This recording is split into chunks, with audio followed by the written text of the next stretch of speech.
So for describing the prevalence of depression, substance use, and chronic illness, I use a univariate statistical analysis.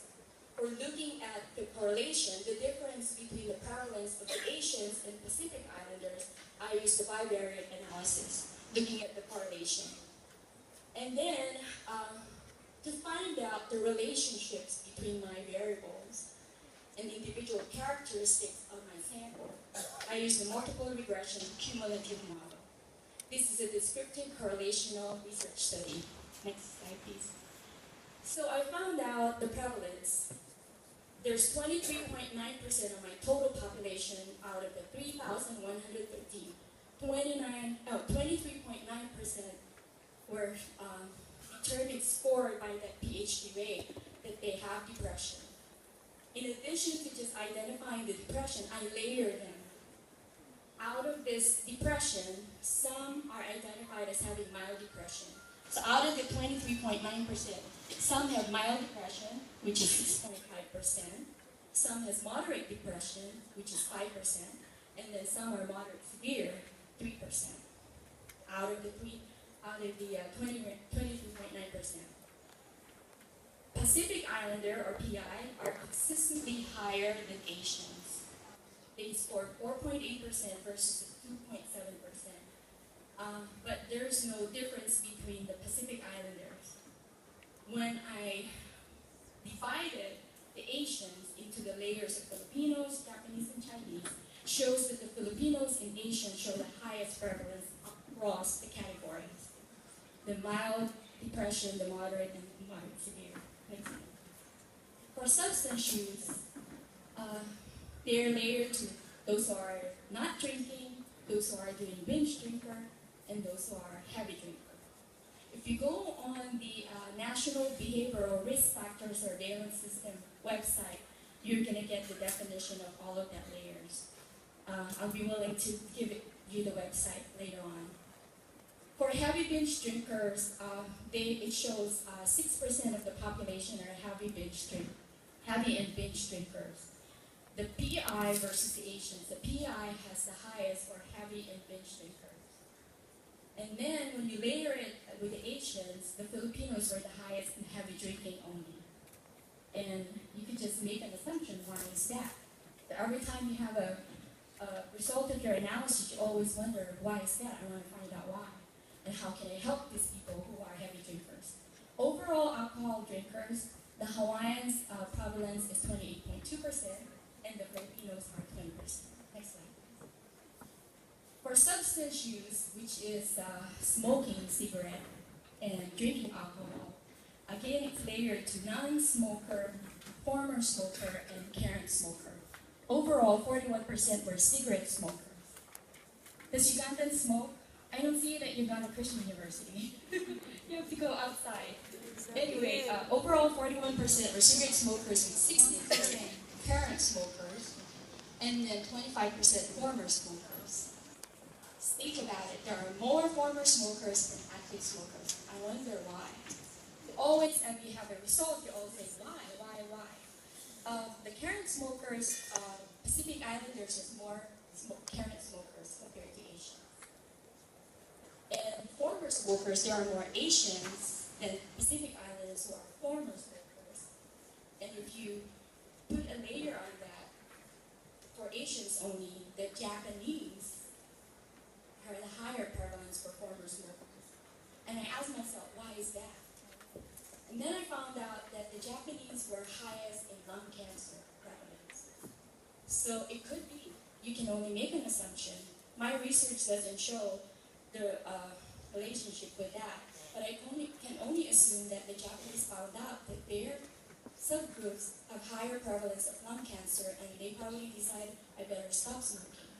So it could be, I can only make an assumption, that that's why they have higher prevalence of former smokers in the Japanese population. Next slide, please. For chronic illness, remember I mentioned earlier that I specifically chose diabetes, cardiovascular disease, and asthma. Because when I did my research, it shows that these three chronic illnesses were the most prevalent of chronic illnesses in this population. So 1 in 6 adults had a chronic illness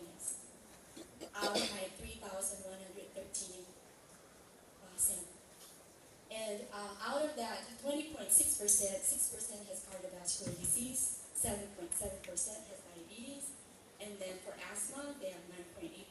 You know, in Hawaii, we have volcanoes. We still have active volcanoes that spews out sulfur and all this not so good chemicals in the air for respiratory. The overall chronic illness in Asians, Chinese has the highest, 22.9%. Hawaiians have the highest in chronic illness, particularly cardiovascular disease and recurrent asthma. Filipinos were the highest in diabetes. I asked myself again, okay, you go back. I asked myself again, why? Well, you know, have you eaten Chinese food? How do they cook the food? They fry it, right? And there's a lot of fat, yum yum. You have 5 minutes left. Yes. So Filipinos were the highest in diabetes because we love sweets and carbohydrates and starch. Next slide, please. So it shows that in my study, there's statistically significant differences between the Asians and Pacific Islanders with a p-value of less than 0.05. The PI are nearly twice likely to be alcohol drinkers compared to Asians. Next slide, please. Filipinos are the highest in heavy drinkers, Hawaiians were highest in current smokers, Japanese highest in former smokers. Next slide, please. And the patterns of relationships. I look at the API, smoking, chronic illness, sex, meaning female or male, education completed, employment status, frequency of emotional support, and all that. They all have significant contributions to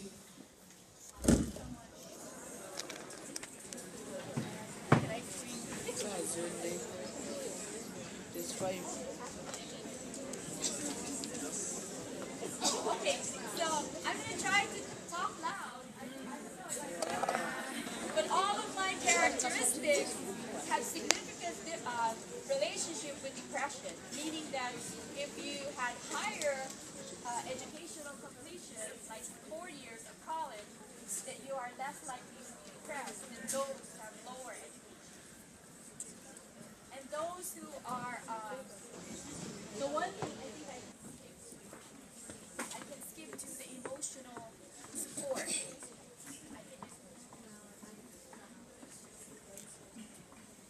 The one, I know I only have 5 minutes, but I'm going to highlight the ones that really is interesting, that I'm going to challenge you to kind of think about it. The emotional support is layered to individuals who never get support if they need it. And then the second layer is those who sometimes get support when they need it. And then the other layer is those who always get support when they need it. Well, the result of my study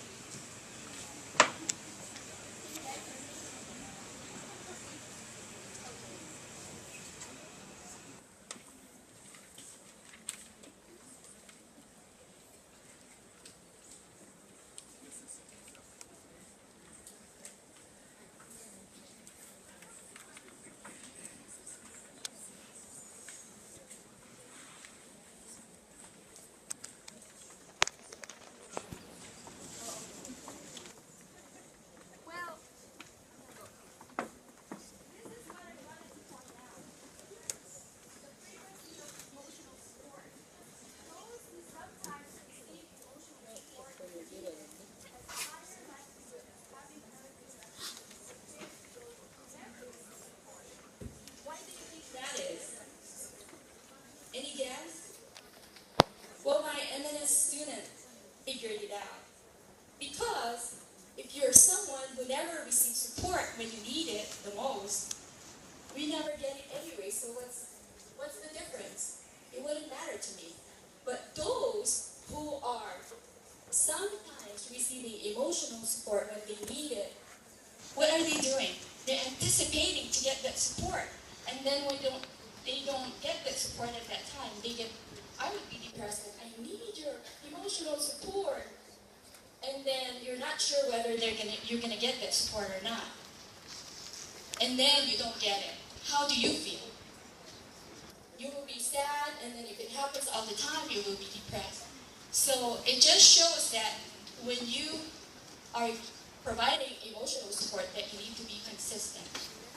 Because the person who's the recipient is always anticipating is Mary gonna get support today? Mary's like wondering, I wonder if